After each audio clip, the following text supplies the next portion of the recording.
Check this out for about the thickest head gasket you're ever likely to see. 3 layers of head gasket, 1 layer of thick metal. Weighs a ton. Heaviest head gasket ever. But yeah, that's meant to knock the compression down to,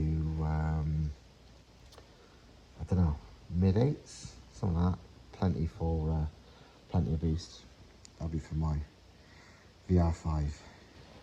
If you watched the recent video where I go faster than even a Bugatti Veyron or McLaren 720S accelerates, I talked about aero.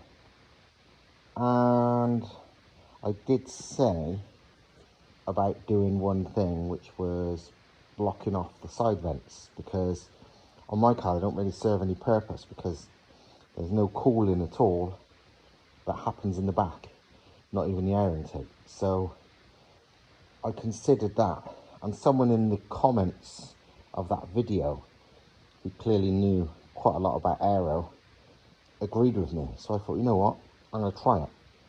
But as always with me, I don't want to spend money when I don't have to. So, well, as you can see, this spare lid for a plastic box was sacrificed in the aim of making my car even faster. Literally riveted the plates onto some standard side vents and then reinstalled them. Whether it made any difference, I don't know, but I would like to try. Purely because the side vents don't serve a purpose for me, really. Don't think it'll make a big difference. I'd be chuffed if it makes a noticeable difference, full stop. It won't by feel, but it might by timing gear. Who knows? But it can't do any harm, that's for sure. I mean, it's not perfect, but it's better than having a hole there, basically.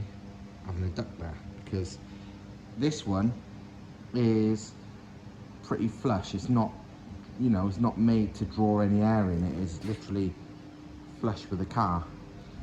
That definitely caused drag because, well, they poke out a bit. Also, to be honest, this shouldn't ever create drag, actually, because the air's being, I guarantee the air's being sucked in more than being forced in, if you know what I'm saying. At full boost, there's a lot, I bet you there's not pressure in there, there'll be a fucking vacuum still. So, well, not even a vacuum, hopefully there's nothing, because that'll show no restriction. But I'm pretty sure there won't be positive pressure in the intake. Next thing I'm gonna do, despite me actually liking them, I am gonna remove the mud flaps because yeah, they do fold back, but that's still drag. I'd rather not have it, and it doesn't matter, you know. I fitted them because it's funny and I do like them, but nah, I'm gonna fuck them off. The only other thing I see on this car that might be worthwhile changing, apart from potentially making more holes in the back bumper to let air out easier, but to be honest, there's enough holes already, it probably don't need it. But the wing mirrors. The wing mirrors aren't unaerodynamic. You can see they point backwards in every angle, but they're still not great. If you put your hand out the window, you know what it feels like, and this is not much better. Even folded in, I could argue that folded in like that might be worse, because now, although there's less hand out the window, it's more flat hand out the window. This way would actually be the most aerodynamic by the looks of it, but I don't want to be folding in my mirrors to go fast and all that shit. It's the same as only being able to run full power on race fuel or E85 or whatever bullshit. It's not for me. It's a road car. Anything it does, it has to be able to do all the time. Hence why it's a fucking hardcore road car, but it's a road car. It runs pump fuel, and anything else is not all the time. It's literally when I push the button, you know what I'm saying? So, I wonder if I can get some slightly more aerodynamic mirrors. It's gains versus reward thing. This cost me 0 money, very little time, you know, no effort, so it's worth it. Changing mirrors would cost me a small amount of money maybe, very little time and very little effort. But much else, I think it's not good.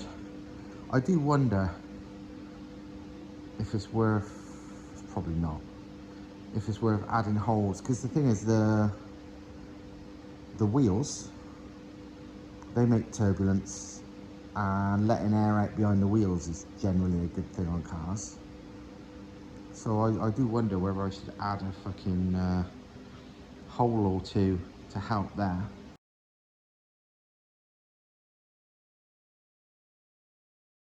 To be fair, from the back, I think I prefer the cut bumper. Shows the tyres off more, shows the arms off more. Looks fucking badass. I wasn't fussed before, but now I see it properly, it's like, you know what? I actually prefer it.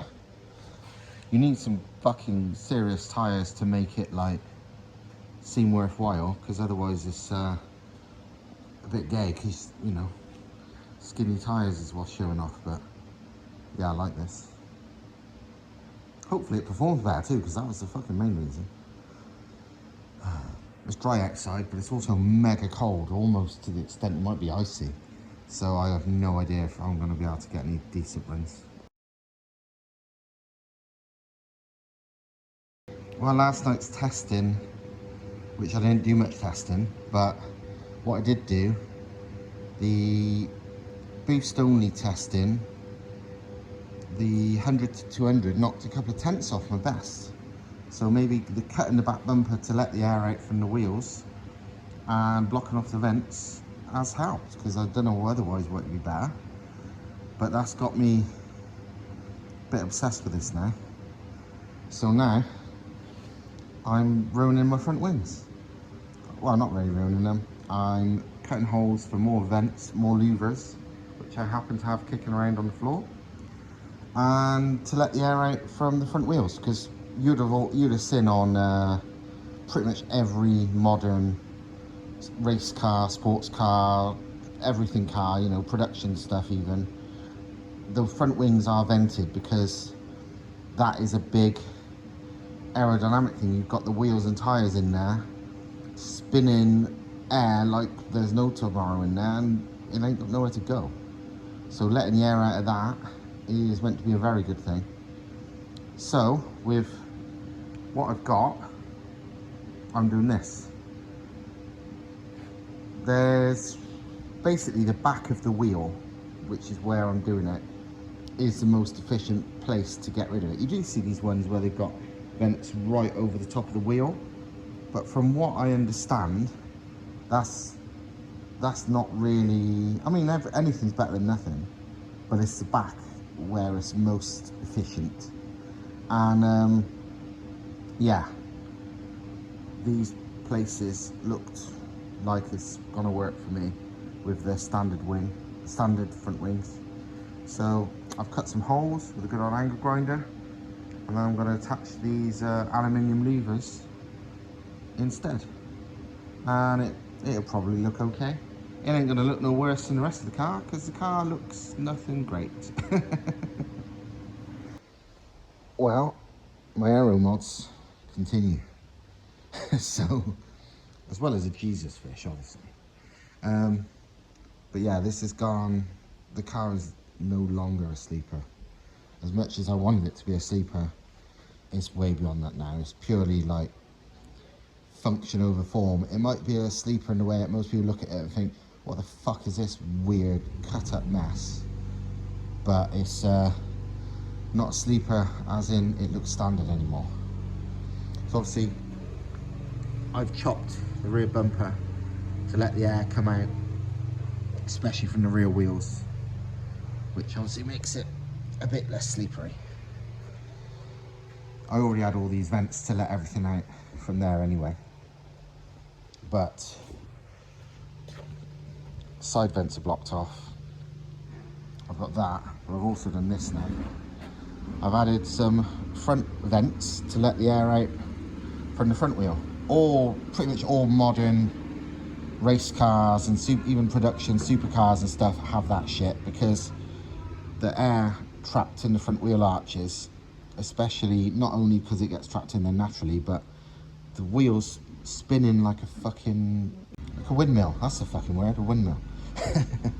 Yeah, it's like a windmill in there, so it makes a hell of a lot of turbulence, and it's just shit. Hence why all these race cars have vented front and rear wheel arches. And so I did some too. It looks shit, to be fair. It looks bodgy and messy, but frankly I don't care, because this car's not pretty anyway. It's function over form. And yeah, also this is something I was talking to somebody about last night, and this is something people forget. People look at this and it's like, oh, it's a bit fucking messy. It ain't no Formula 1 fucking Le Mans aero, is it? None of that shit. But the whole car isn't. But this is where people miss the point. It's the same as, say, imagine if you had a big lorry or a bus. You improve the aero a bit on a bus, does it make any difference? Does it fuck? Because it's already massively aerodynamic. Same as if you remove a little bit of weight, you know, like imagine if you added 30 horsepower to a HGV. Does that make it a rocket ship? No, it'd make it maybe a bit faster. You probably won't even notice it. You remove 30 kilos from it. Does it make it any faster? You'd notice? Fuck no, it won't. Because it's a tiny percentage. But you add 30 horsepower to anything else that's light, like this. You add 30 horsepower to something like this, or a tiny bit of aero to something that is already aerodynamic, it makes a big difference. And this is the thing, it's about percentages. It's like, if you've got a car that's quite heavy, you know, all these people with like 1800 kilo, typical car, like a new M3 or something that's like 1700 kilos, you know, removing 30 kilos from that, is it going to be faster? Is it fuck? It's hardly anything. But 30 kilos off something that weighs a ton or less, yes, that is a difference. And it's no different with aero. You know, if it's already aerodynamic, a tiny bit extra will make a big difference. If it's not already aerodynamic, a tiny extra will make cock all difference. So yeah, and it's to be honest, it's not even that. It's not even like aerodynamic or not. It's sort of almost like aero to weight ratio as well. As in, if you've got a car or a bike or something that's very unaerodynamic, but it weighs nothing, so any small changes make a big difference, any little difference will help. Whereas if you've got a big old tank which needs a big difference, you know, that difference is going to make a difference, if you know what I'm saying.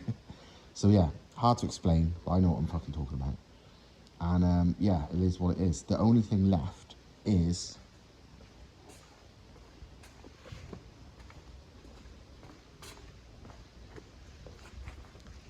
that I'm not happy about.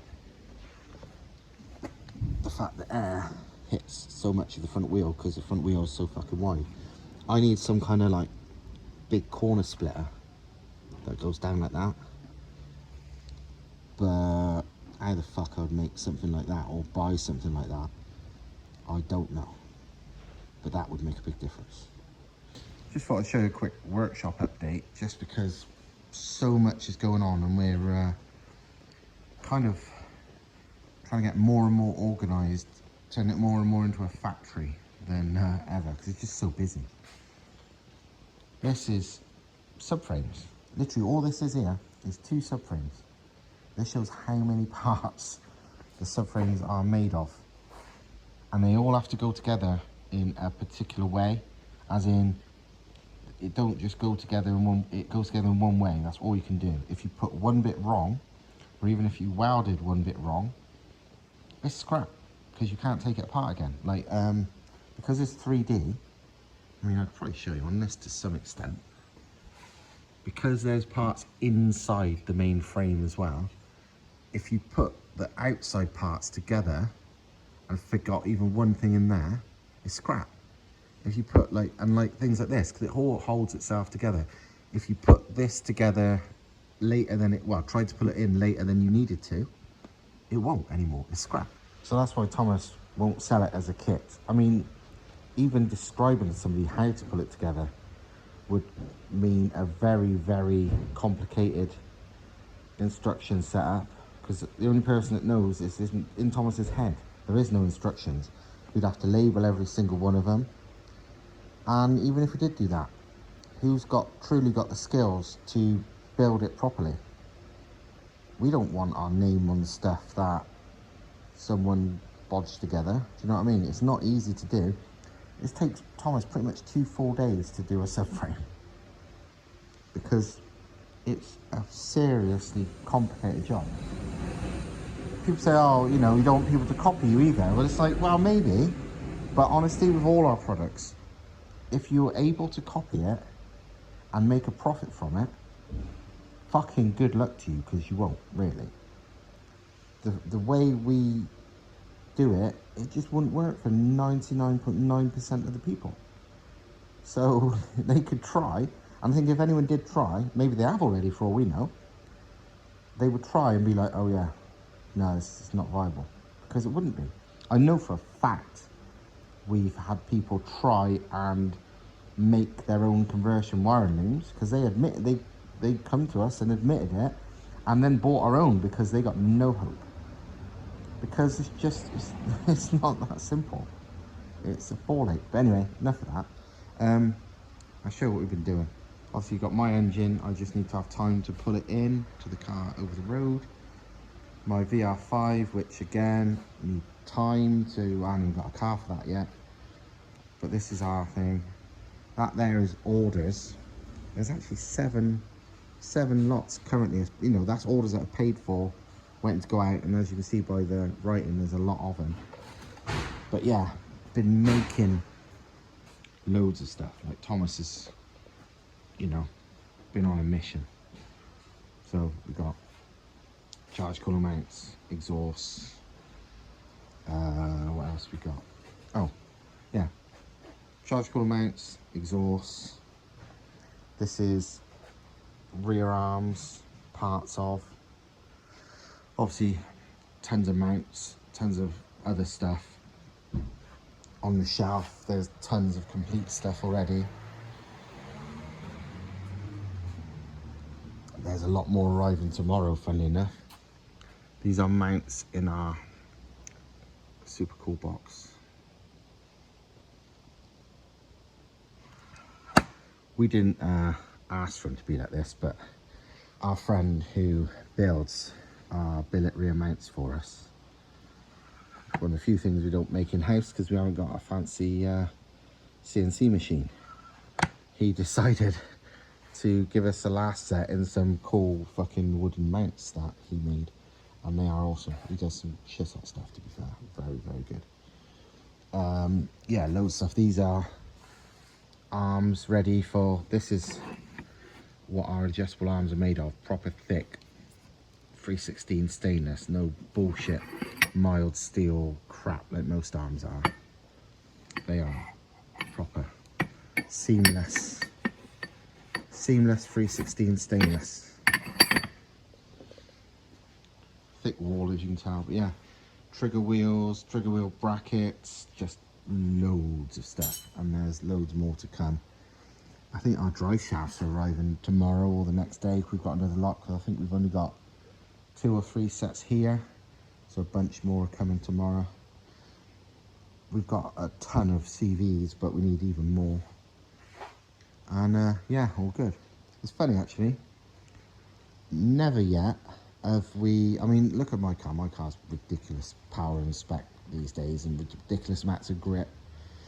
Still never broke a single one of our CVs and a single one of our shafts. I mean, I don't think the shafts will ever be breaking, because it's made to the same spec and by the same company who use them on ridiculous power, fully slick shod hill climb cars.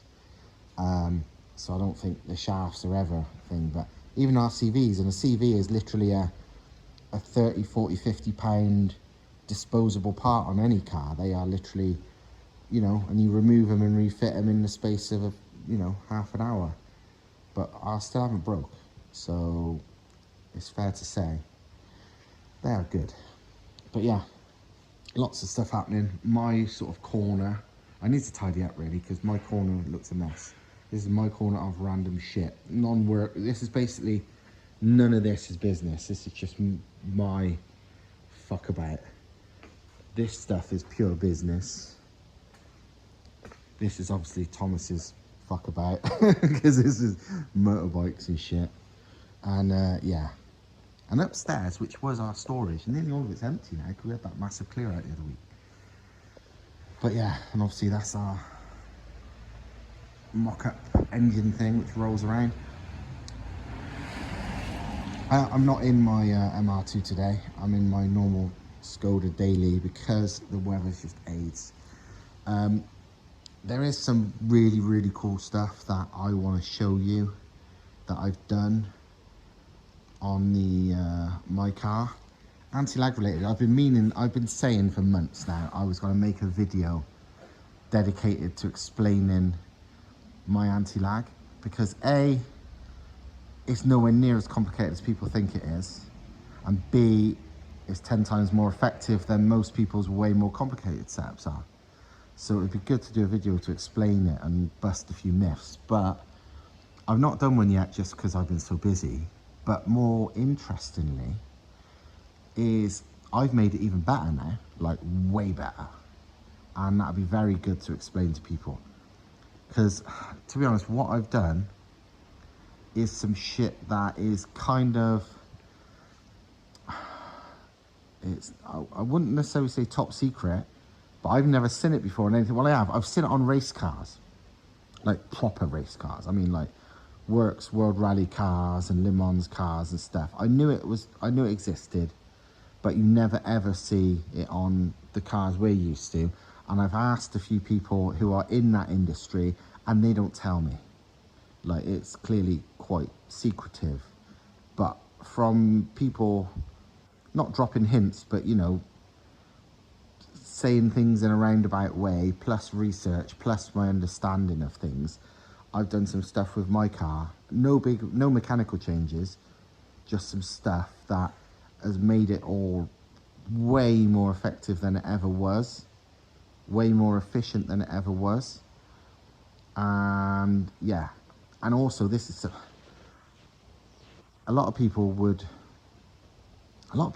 even, they just keep it secret, same as most people won't tell you shit about their own crappy anti-lag setups, never mind these good ones. I mean, these, you know, Le Mans World Rally car people, blah blah blah, it's understandable they keep secrets, but most people won't even tell you the full details of their really shitty anti-lag setups. But I'm not like that, because I don't care.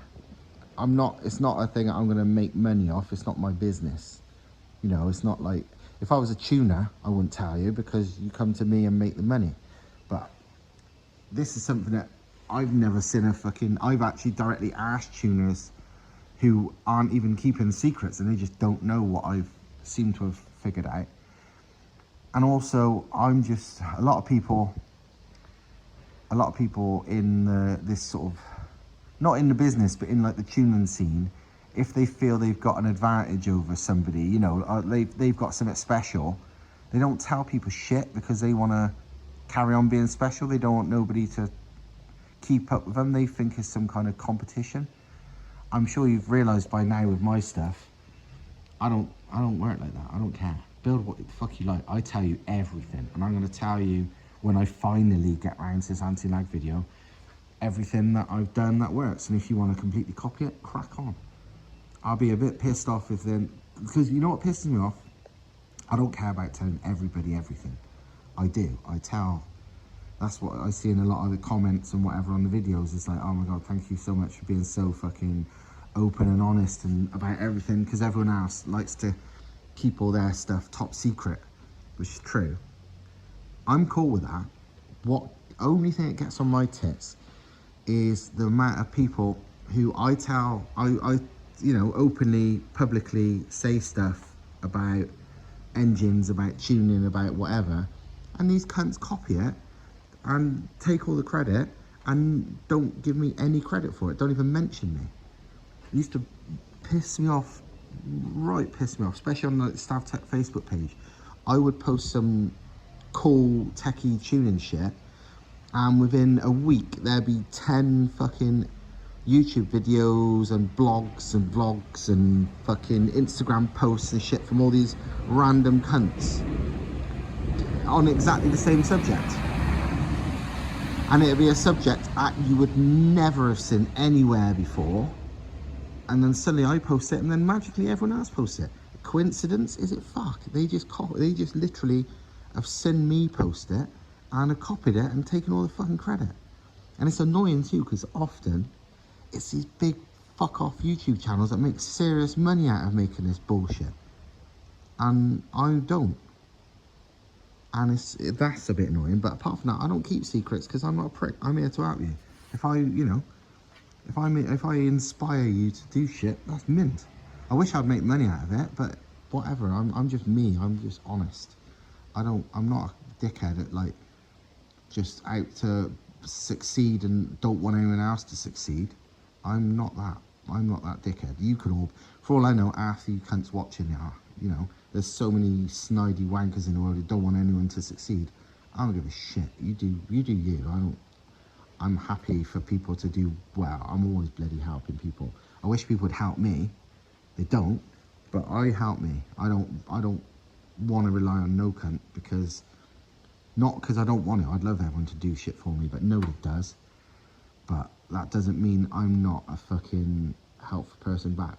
If you can be inspired or be helped or whatever by the shit I do, good. Happy days. Hopefully one day something worthwhile comes out of it for me. But whatever, it's good to see people. It's good for like the tuning scene even to move forward.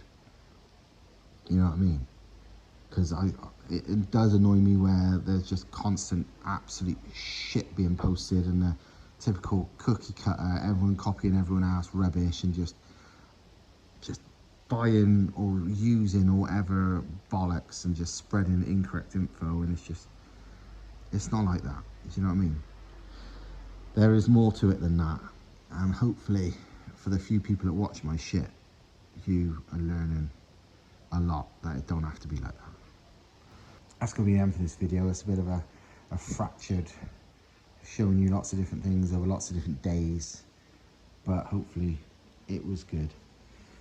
And yeah, I'm going to go now, and hopefully in the next few days the weather gets better, because it's crap at the moment, and I've got I'm not free now for about 3 or 4 days, but hopefully in 3 or 4 days the weather's decent and I can make this anti-lag video for you as well, because that is good.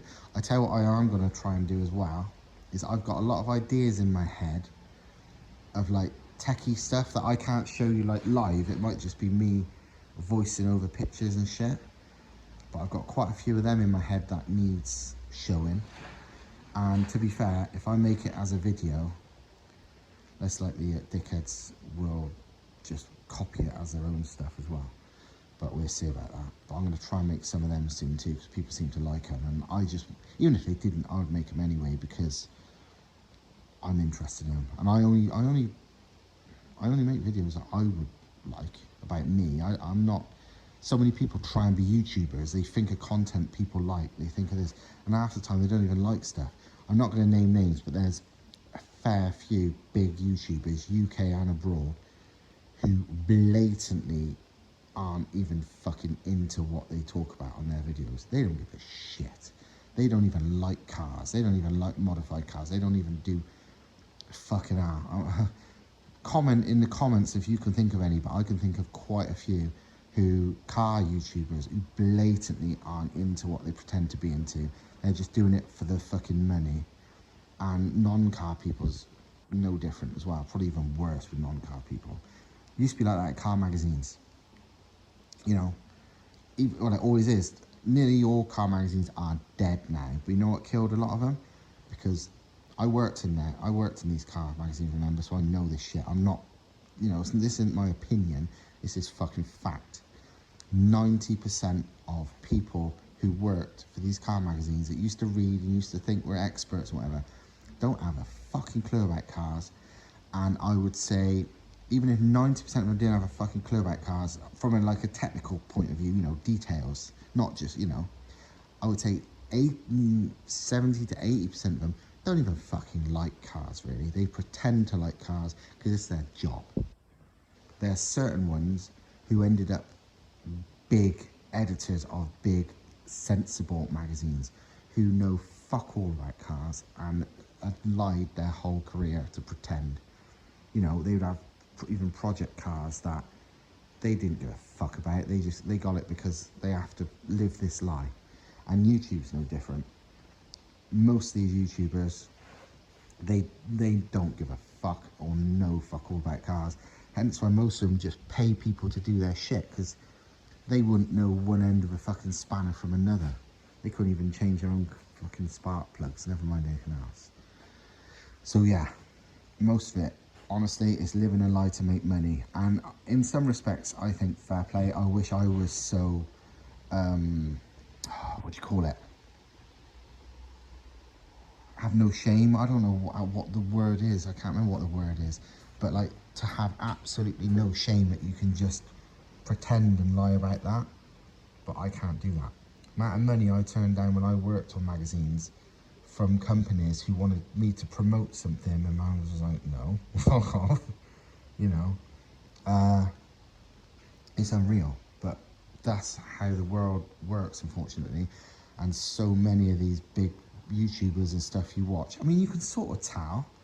You know, you can see certain people who are fucking massively into it. It's obvious. Look at people, and they're big ones too. You know, Boosted Boys, Cletus McFarlane, stuff like that. They fucking love what they fucking do. They are proper into cars. There's no bullshit in there. Yeah, they make a fucking millions of pounds, but it's not. They would do it even if they didn't make money. They love that shit. But there's so many other big ones where if you truly look at what they're doing and whatever, they don't give a fuck. They just pretend to, because it's where the money is. It's just fucking lies. And that's just unfortunately how it is. I mean, yeah. It's funny, actually, on a bit of a tangent now.